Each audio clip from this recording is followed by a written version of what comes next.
In the heart of Alabama, 1853, whispers spread of a man who defied the very chains meant to break him. He was enslaved, nameless in the records of those who claimed to own him. Yet his story would ignite fear in the most powerful and hope in the most powerless. What began as one man's desperation soon erupted into the deadliest slave revolt in recorded history, a rebellion so fierce it left the South trembling. But who was he, and how did his defiance change everything? If stories of forgotten courage and hidden history captivate you, make sure to like this video, subscribe for more untold narratives, and share it with others who deserve to know the truth. Chapter 1. The World of Chains, Alabama, 1853. A land of cotton fields stretching endlessly under the southern sun, their beauty masking the brutality that sustained them. Here, slavery was not just an institution. It was the very backbone of the economy, a machine built on human suffering. Every stalk of cotton carried with it the sweat, blood, and broken lives of those forced to harvest it. The enslaved lived under constant watch, their days measured in back-breaking labor from dawn until dusk. Nights brought no rest, only the looming fear of punishment for even the smallest perceived offense. The crack of the overseer's whip was more than discipline. It was a language of control, spoken daily to remind them of their place in a society that refused to see their humanity. To white landowners, this system was order. To the enslaved, it was an iron cage with no visible key. Hope was dangerous. Dreams of freedom were met with brutal reprisals, designed to crush rebellion before it could spark. Yet whispers still traveled between the rows of cotton, carried on tired voices beneath the cover of night. Stories of uprisings in distant places, of men and women who refused to bow, kindled sparks in hearts otherwise drowned by despair. By 1853, Alabama was a powder keg. Enslaved communities were larger than ever, their labor feeding the wealth of a few while deepening the misery of many. The South believed itself unshakable, its control absolute. But history has a way of testing those who believe they cannot fall, and within these fields of suffering walked a man whose will refused to be broken, a man who would soon turn the silence of oppression into the roar of rebellion. Chapter 2. The Man in the Shadows. His name has been lost, erased by those who feared the memory of his defiance. In the records that remain, he is little more than a ghost, an entry in ledgers, a body counted among property. Yet to those who knew him, he was far more than that. He was flesh, blood, and spirit, a man shaped by hardship but never conquered by it. He moved quietly through the plantations of Alabama, blending into the background as though he were just another figure bent beneath the weight of chains. But behind his silence was calculation. He listened more than he spoke, observing the rhythms of the overseers, the weaknesses in their routines, the points where control thinned. To many he appeared ordinary. To those who looked closer, there was a fire in his eyes that no lash could extinguish. Stories suggest he was tall, broad-shouldered, his body honed by years of forced labor. But it was not his strength alone that set him apart. It was his mind. He carried himself with an authority that drew others in, a quiet confidence that seemed dangerous in a place where submission was demanded. He asked questions that others dared not voice, sowing ideas where fear had long taken root. He understood the cost of resistance. He had seen men whipped to death, women torn from their families, children sold like cattle. He knew the price of failure was torture, execution, and worse. And yet, he also knew that silence was another kind of death, a slow one that stole dignity piece by piece. In the man the world tried to forget, there lived a shadow of defiance. Soon, that shadow would grow into something the South could not ignore. Chapter 3. Seeds of fire revolutions are not born in an instant. They grow slowly, like embers hidden beneath ash, waiting for the right breath of air to ignite. For this man, the seeds of fire were planted long before 1853. He had watched cruelty unfold with a frequency that made it seem ordinary. A boy beaten for pausing too long in the fields. A mother whipped for shielding her child. A friend dragged away in chains never to be seen again. Each moment cut deep, leaving scars that words could not capture. For many, these sights crushed the spirit. For him, they fanned a growing flame.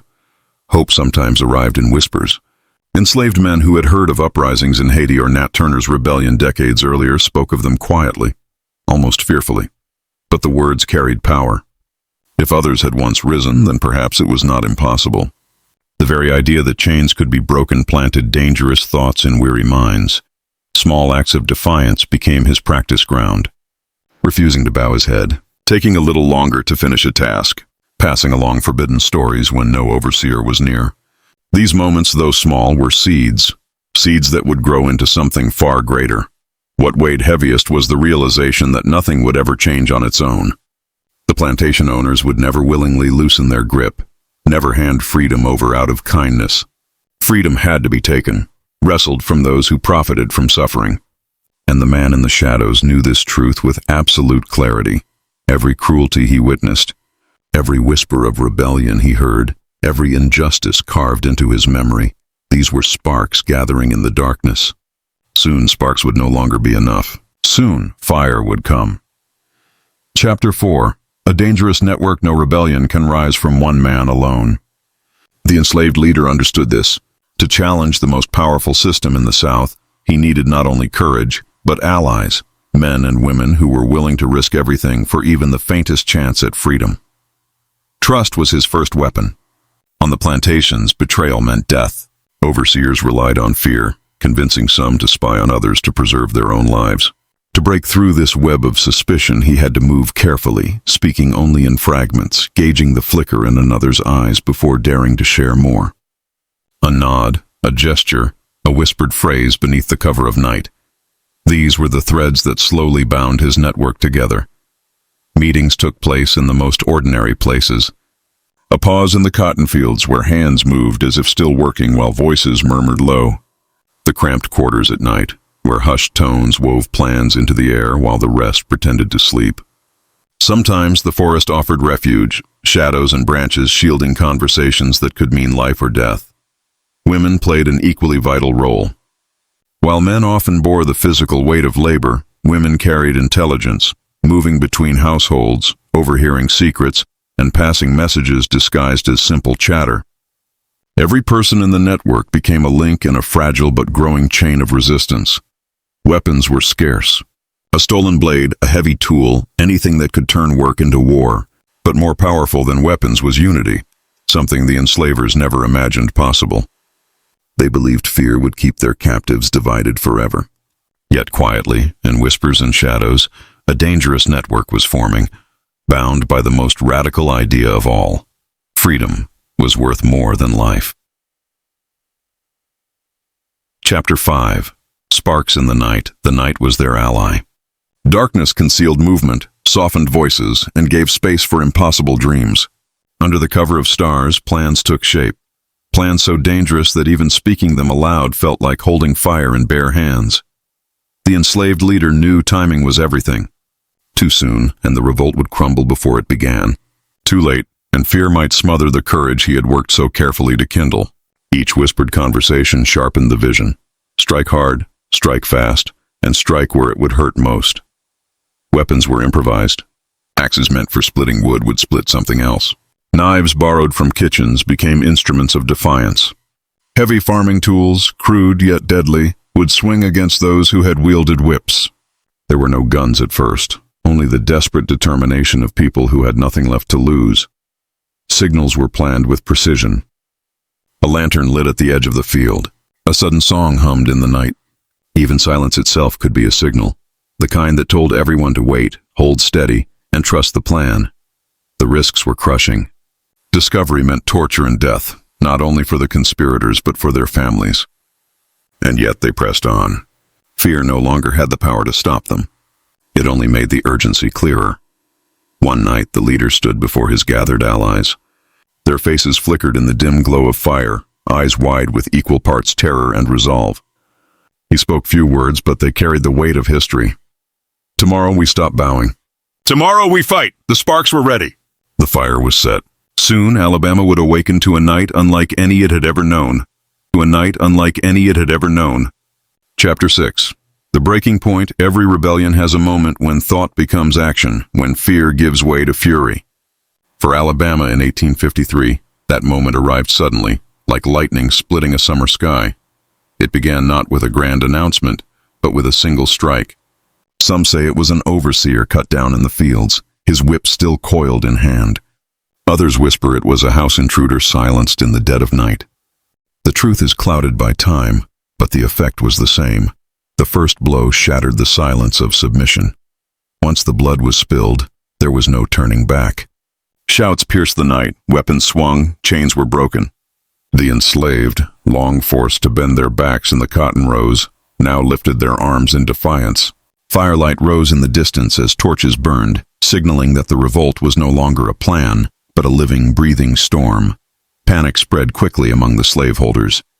Houses were abandoned in haste, doors left swinging on hinges.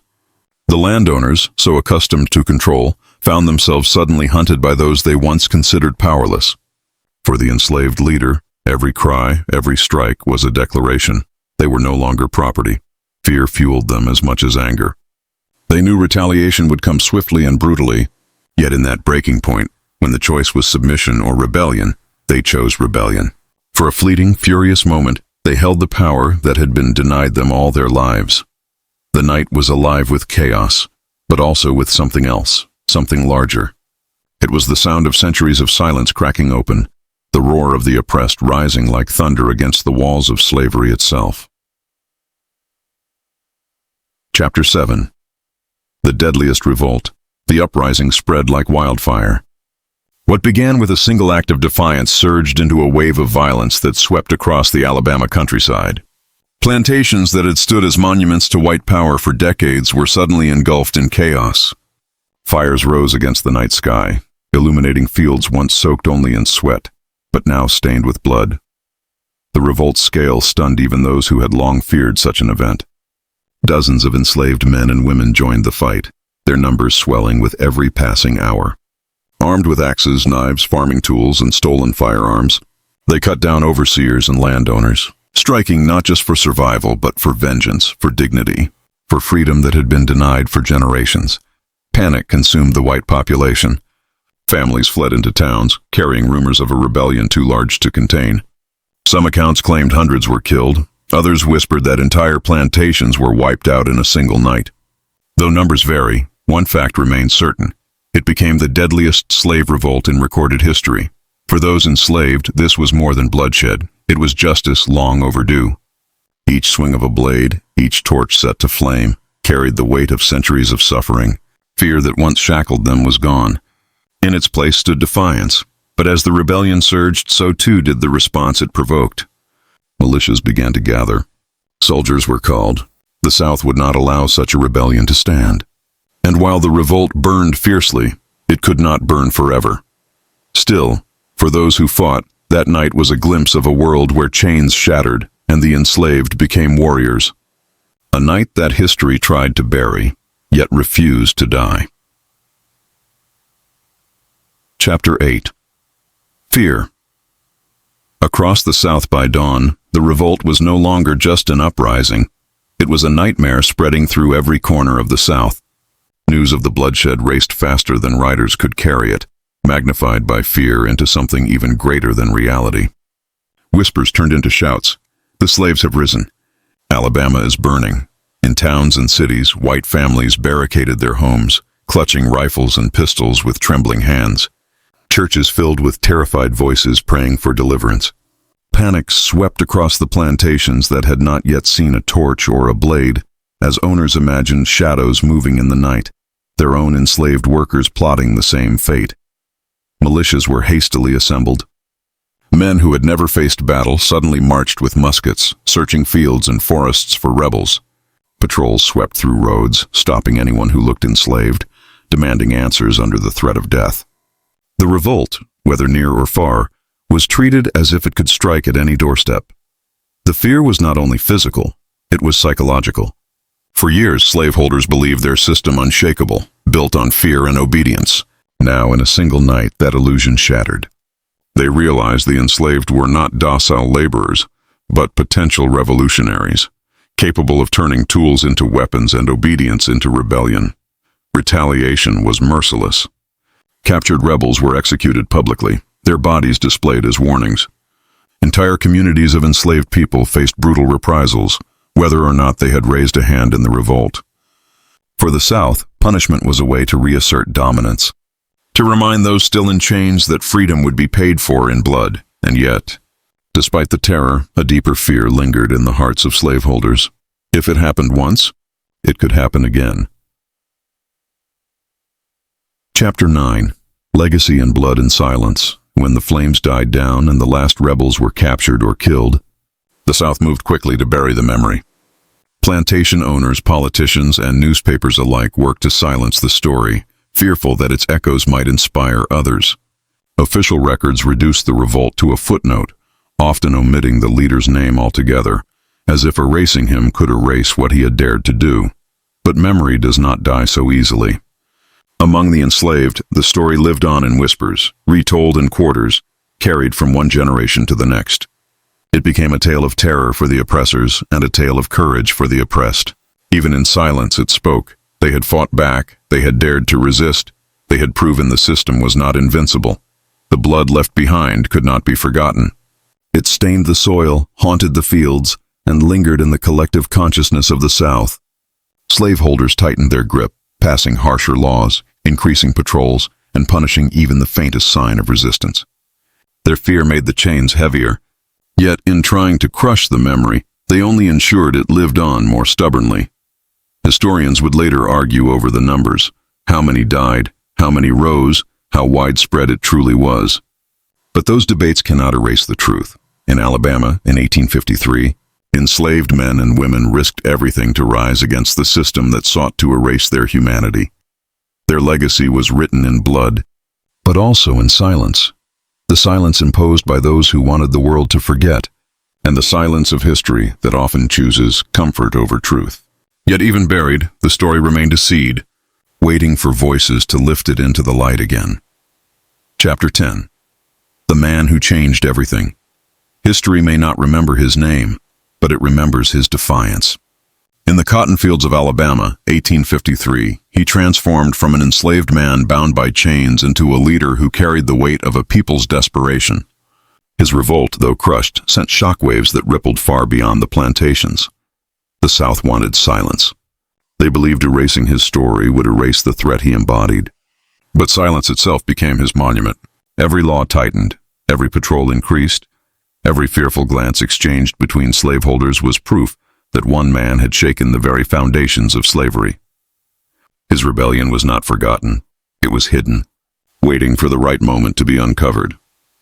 What he accomplished was not measured by victory in battle, but by the truth he revealed, that the system of slavery was fragile, that its power was built on fear, and that when fear collapsed, even briefly, the enslaved could rise and turn the world upside down. For the enslaved who survived, his story lived as both warning and inspiration. For future generations, it stands as a testament to the courage of those who resisted against impossible odds. He did not live to see freedom, but his revolt carved a crack in the wall of slavery, a crack that, decades later, would widen until the entire institution crumbled. The man who led the deadliest revolt in history may remain nameless in the pages of official records, but his impact endures. He proved that even in the darkest corner of oppression, a single spark could ignite an inferno. And though he fell, his fire continues to burn in the memory of resistance. A reminder that chains are never unbreakable. And that was the story of the enslaved man who led the deadliest revolt in history. An event nearly erased, but never truly forgotten. His courage reminds us that even in the darkest times, resistance can rise where it's least expected. If this story moved you, don't let it disappear again. Share it with someone who needs to hear it. Hit that like button to help it reach more people. And subscribe so you won't miss the hidden chapters of history we uncover here. What did you think? Should more of these erased stories be brought into the light? Drop your thoughts in the comments below. Until next time, remember, the past has secrets that still shape our future.